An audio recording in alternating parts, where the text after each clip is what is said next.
Welcome back to Massive News. Today we are diving into one of the college football's most historic and heated rivalries, the Holy War between BYU and Utah. With both teams now reunited in the Big 12, this year's game could mark a turning point, especially for BYU as they eyes a potential college football playoff spot. Let's break down the legacy, the stakes, and why this year's clash may be the biggest in decades. The first BYU-Utah game took place in 1896, making it one of the earliest rivalries in college football. Known as the Holy War, this matchup goes beyond the field.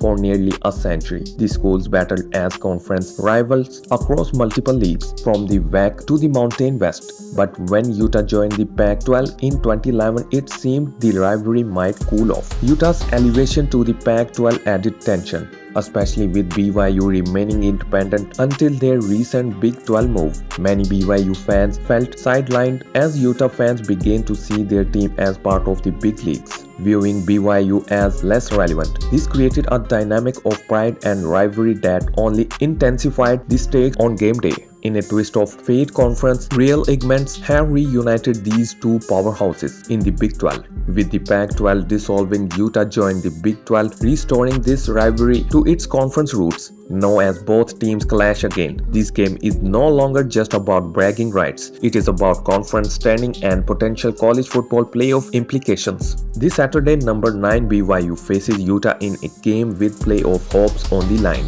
If BYU can secure a conference title, they may clinch a spot in the college football playoff, something unthinkable just a few years ago. The stakes have never been higher for BYU fans, and for the first time in a decade, this rivalry has serious national implications. Whether you are a Cougar or a UTE, this rivalry is special. Former BYU athletic director Val Hale even noted that some Utah fans tried to diminish the game's importance when they joined the Pac-12, but for BYU, the rivalry is still as intense as ever. This year's game could be a defining chapter in the long, fiery history of the Holy War. Be sure to turn this Saturday night at 12:15 p.m. Eastern on ESPN for this epic showdown. Who do you think will come out on top in this year's Holy War? Comment below, like and subscribe for more updates on college football's most thrilling matchup. Until next time, stay tuned to Massive News.